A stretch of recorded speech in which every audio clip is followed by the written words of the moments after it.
Hi, I'm Kristal Hart, and we are at the theater at Madison Square Garden.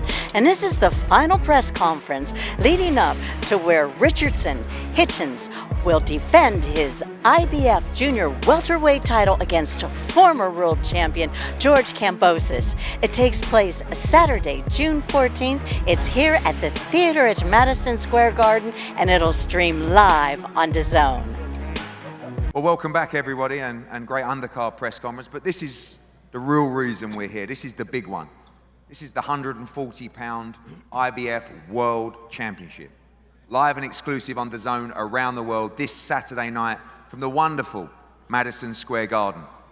Some call it a crossroads fight. The man to my right, Richardson Hitchins, the world champion, a guy from the same school as the Shakurs and the Tanks, the Teofimos and all these great American young fighters.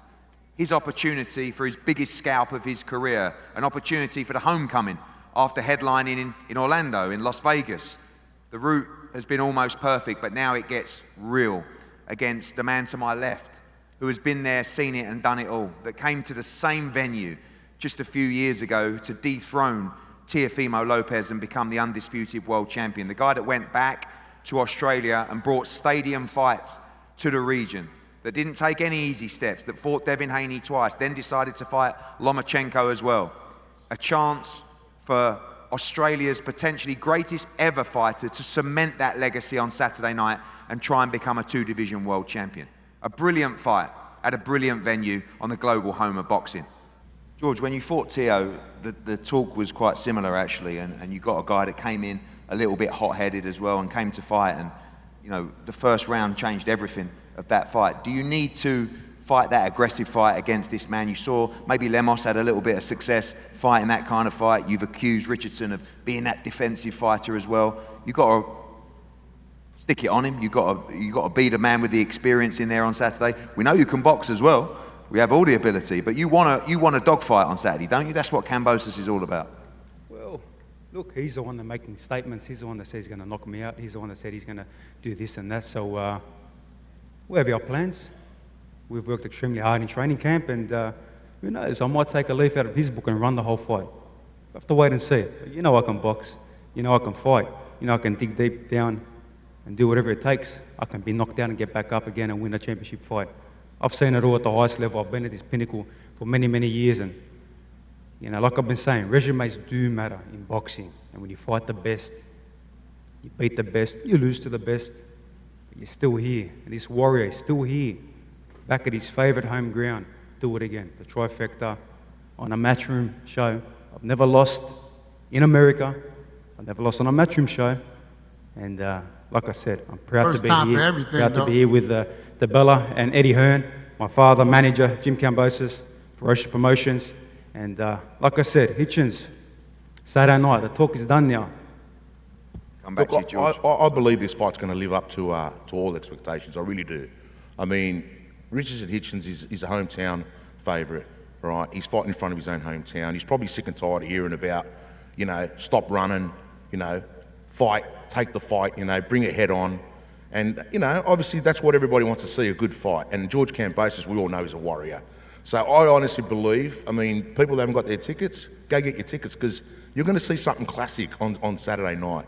Teofimo Lopez, Kambosos lived up to it. A lot of people probably thought, fuck, I wish that arena was bigger and we could have all been in there, you know, in a 20,000. Well, I think this is going to be exactly the same. And both boys have got a lot to prove, and there's a lot moving forward for both fighters. And I believe Richardson's going to bring the fight and George's going to bring the fight, and it's going to be a battle for the ages. Thanks, Jim. Champ Richardson, welcome. This is what you asked for, isn't it? You know, the big homecoming, the big name opponent, everything in front of you, just 2 days out now. How you feeling? This team sound very confident over there, but you believe you're going to deliver a statement on Saturday night. First off, I just want to thank God, you know, for being here, for all this actually becoming true, because I know the work that I put in this been happening years before I was signed with you. You helped save my career, and I got to give you a personal thank you. You brought structure back to my career. I said it over and over. My manager, Keith Conley, my coach, Leonard Wilson, Scooter, strength conditioning, Whitey, my manager. this is what I worked for my whole life. This whole everything. I remember coming to the Garden and watching Teofimo and Kambosos compete, and I looked and I said I could beat both of them guys. And slowly but surely, I said when I get my opportunity, I'll be world champion. I'll bring the championship back to New York, because you know New York had a lot of big fights through the years, but New York haven't had their own since, I want to say 8-10 years now. Bring a championship back home and compete, and you know they had somebody they could be behind, and I'm glad and I'm thankful to God that I'm that guy.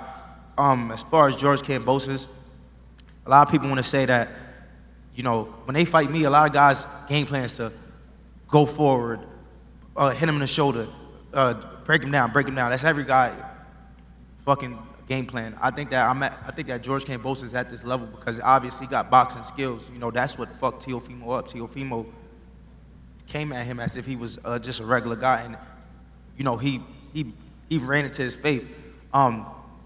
He keeps saying I'm running. I don't ever run. Saturday night I'll be right in front of him all night long. And if he's confident in himself, they saying I'm easy work. I know for sure I'm confident in myself. I've been saying this since the face-off. I want to bet the 50,000. His dad said he got the bet. So hold up. He said bring the money. The money's here. 50. The money's here. Hold up. The money's right here. We got 50 cash. Can we shake on it again? Let's do it. Let's do it. Let's shake on it. If you believe in yourself, you better get out my fucking face. Put your money on yourself, on your bet. Put your money on yourself, on your bet. Go put your money. Go put your money. Like I already put my money on the bet. I already put my money on the bet. Go put your money on the same thing. It's fake. Look at it. It's fake money anyway. This guy, listen. That's fake anyway. You only got the fake money. Let's get it done. Let's get it done. Let's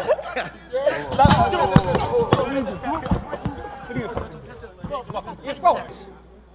Bring all your boys. Where's your boys? We got boys too. Okay, ladies and gentlemen, there'll be no head-to-head. I laid it on you. We gonna try to charge us, huh? We right here. You come to our face.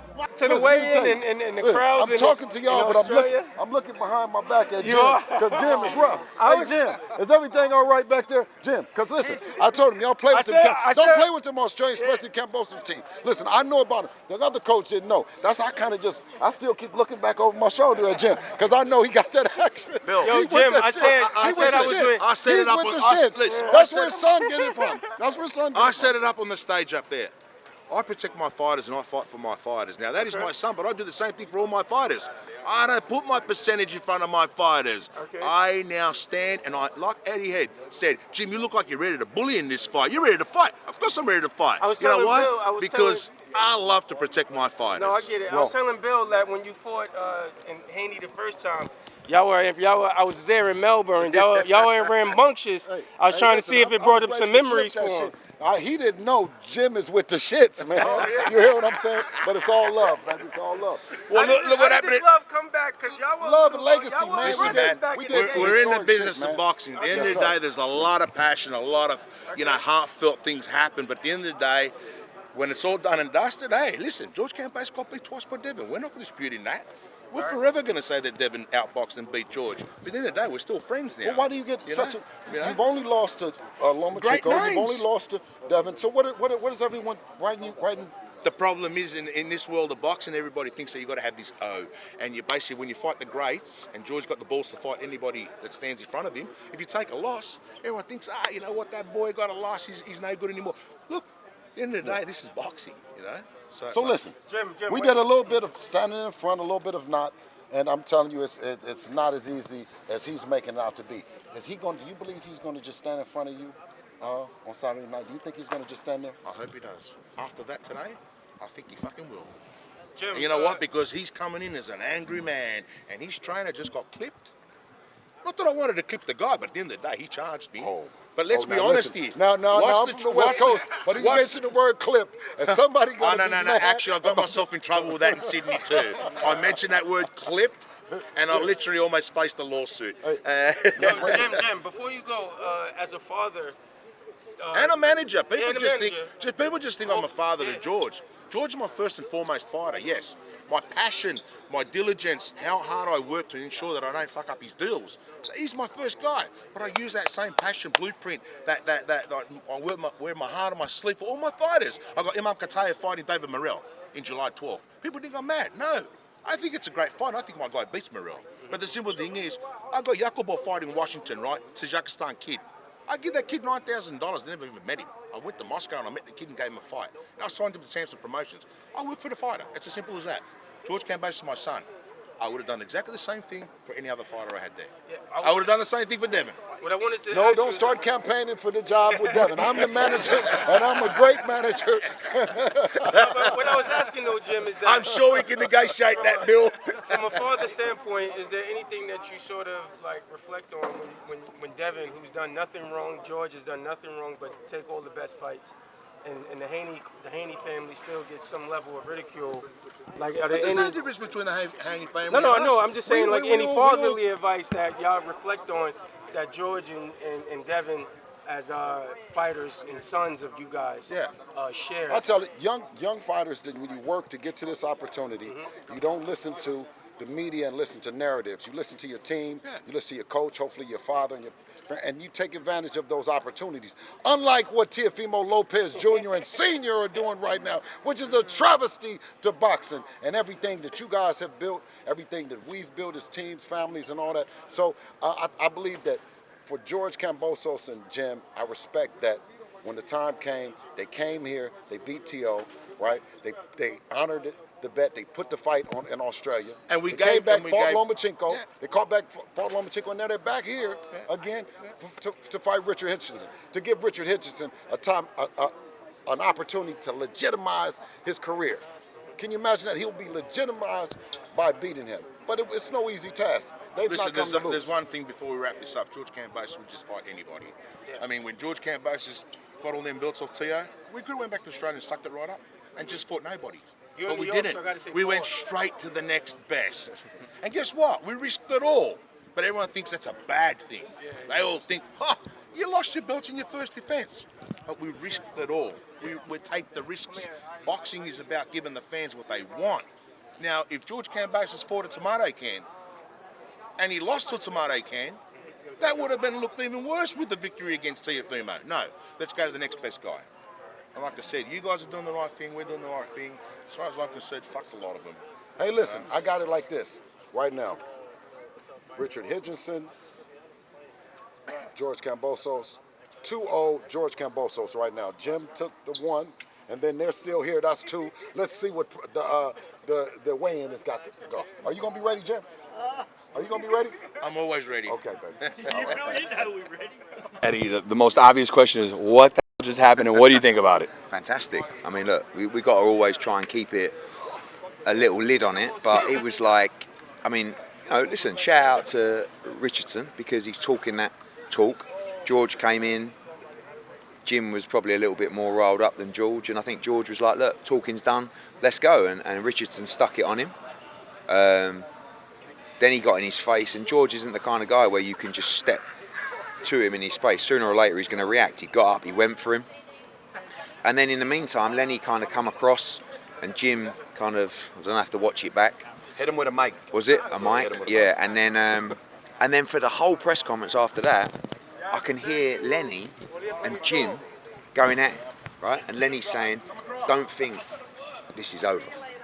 And Jim's saying, yeah, you run at me, and I'm thinking, oh God. Anyway, and it was kind of all calm, and then Bill Haney popped up, right?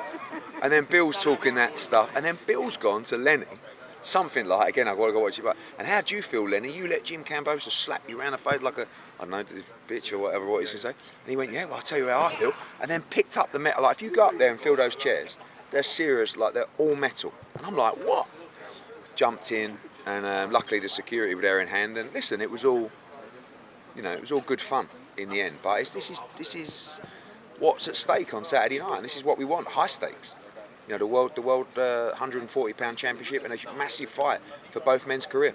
Were you ever worried at any moment being in the middle of that? No, only when Lenny picked up the chair, because then I realised this is getting a little bit spicy. Do you know what I mean? Like, it's not. But to be honest. Luckily, I'm a big lump, Like, I can't fight, but I'm a big lump. So if it ever gets, especially, you know, obviously these guys they're not heavyweights. They're a little bit smaller, and I can just put myself in the middle. And if I get one, I'll get knocked clean out. But at least I can get in the middle. But then all of a sudden, Jim's a big lump, and then you got like it's coming from all angles. Do you know what I mean? So security done a great job, and that's the first time I've not done a face-to-face. Yeah.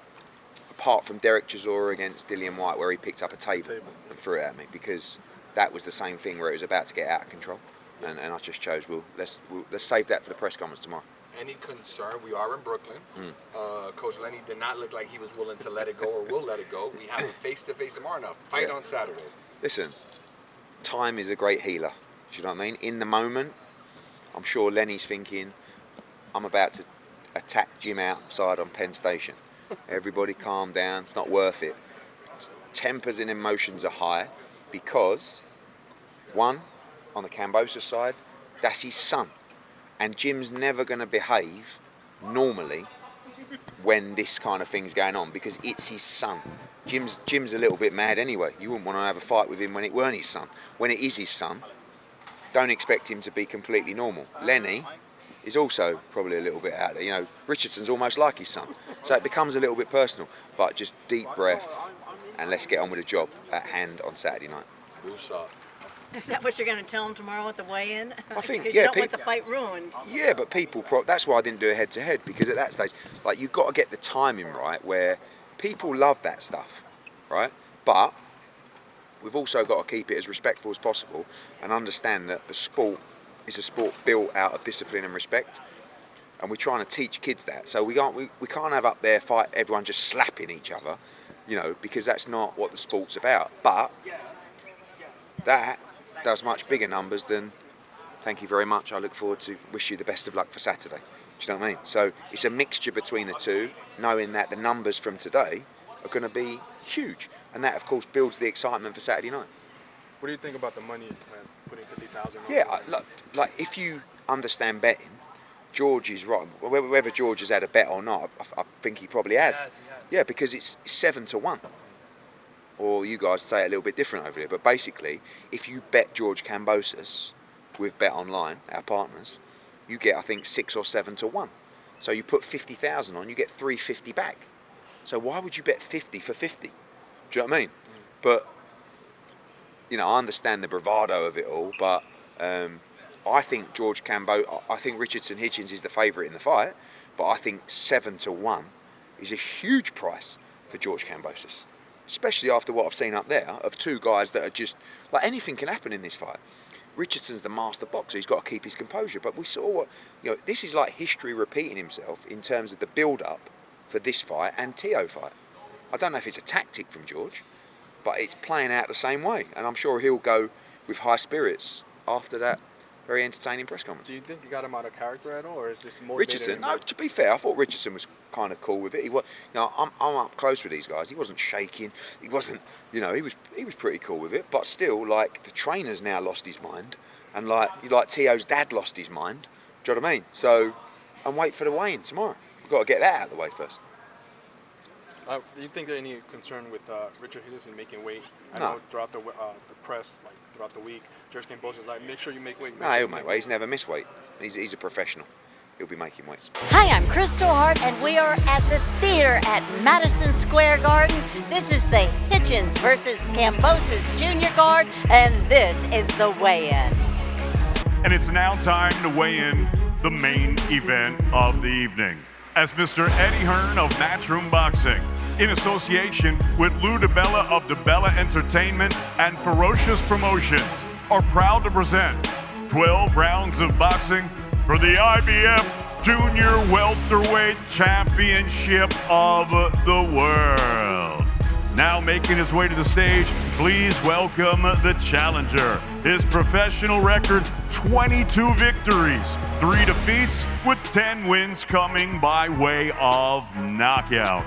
He fights out of Sydney, New South Wales, Australia. Here is the former IBF, WBO, WBA, WBC franchise, and Ring Magazine lightweight champion of the world, George Ferocious Kambosos Jr. And now making his way to the stage, please welcome the defending world champion. His professional record, absolutely perfect. 19 fights, 19 victories, with 7 of them coming by way of knockout. He fights out of the beautiful borough of Brooklyn, New York, USA. Here is the 2016 Olympian and the reigning, defending, undefeated IBF Junior welterweight champion of the world, Richardson Hitchins.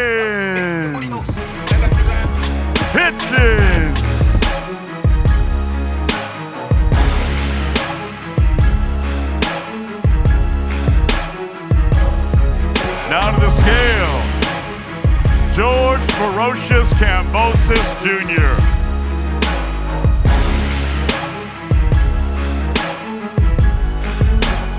139.4 for George Kambosos, 139.4 for George Ferocious Kambosos Jr. And now to the scale, the undefeated world champion, Richardson Hitchins. 140 pounds, bang on, the junior welterweight limit, exactly 140 pounds for Richardson Hitchins.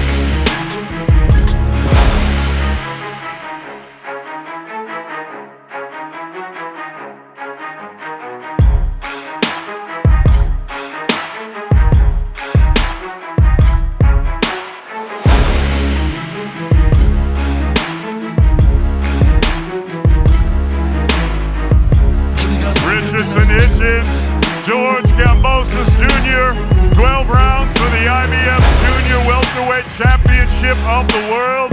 Matchroom Boxing in association with DeBella Entertainment and Ferocious Promotions, live on DAZN from Madison Square Garden.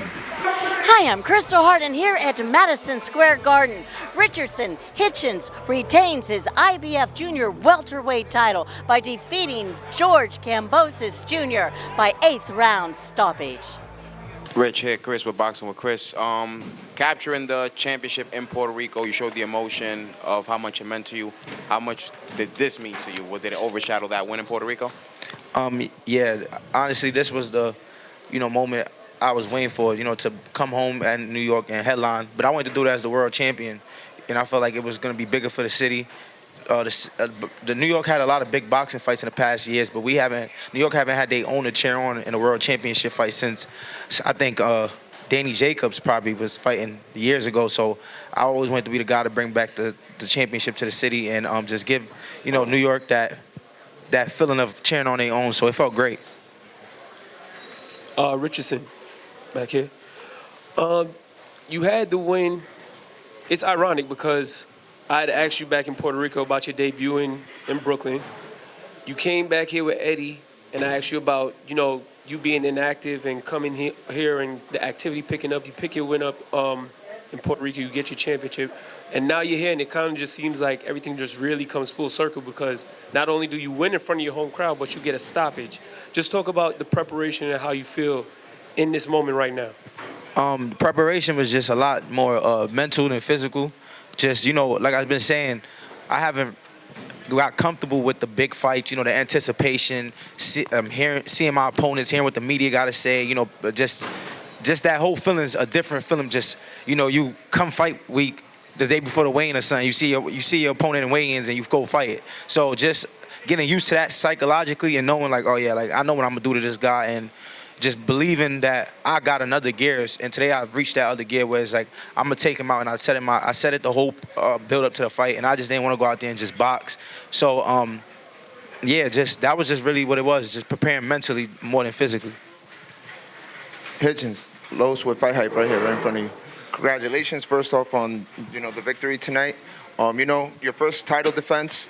You got George Kambosos out the way, and you did it in great fashion. When I interviewed you at Gleason's, you told me that you wanted to leave him a bloody mess. Now, you might have not let him a bloody mess, but you were able to get him out of there. How real is the Devin Haney fight now? He's saying move up to 147. So right now I got a lot of opportunities right now, you know, as far as being able to go up to 147 and hopefully he'll, you know, give me the opportunity because he's still the guy. And obviously at 140.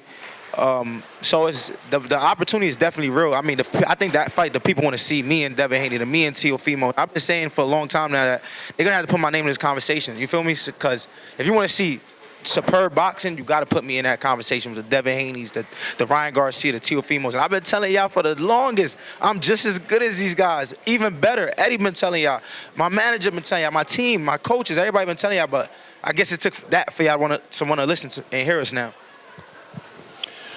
Richardson, Kevin Garcia, aka the Puerto Rican Kid, KG. You know, I asked you a little while ago, how did you feel about, you know, Bill Haney being here, Teofimo getting in the ring? Just a year ago, they were saying you know you didn't have the power, you didn't bring the fight to people. Now you're a champion, you've defended that championship, and you've got people here scouting you. What's the year been like for you, and just the turnaround with now people calling you out? Yeah, you know, just last year, I was leaving London last year, July. I was on Twitter going back and forth with George Kambosos actually. He was like, "You'll never be world champion. You're only gonna fight in front of 300-400 people." And you know, how ironic is it to defend my world championship against him in New York in a arena that I think we did a great, you know, event. A lot of people came out, the city came out, and it was just dope. You know, in the 1 year that it was a full circle. But I always knew I was gonna get here, and I knew when my opportunity came, I couldn't let it slip away. And I just, you know, tonight stood composed, took my time, and just had fun in it. Africa, right here. Congratulations on the win, man. Thank you. Wanted to know, which fight will be more satisfying for you to get? Would it be Haney or would it be Teofimo Lopez? Teofimo Lopez. I think Teofimo Lopez, I ain't gonna lie, either one of them is a big fight. I feel like just with me, my attitude, my charisma, my flamboyantness, what I bring to the table, people hate me, but they're gonna watch me. So I think that boxing need you know, somebody like me and somebody like Teofimo. He's crazy. So with both of us, it'll go for a great build-up. We both could fight. We both young in our prime, and I think it'll be dope. And there's a storyline behind it. So I think that's a big fight. Me and Devin Haney's also a big fight. We got history together. So these are all big fights that's gonna happen in the near future. We all in our primes, and sooner or later we gotta show who's really the best. And I'm Kristal Hart reporting from Madison Square Garden. Hope you've enjoyed the show.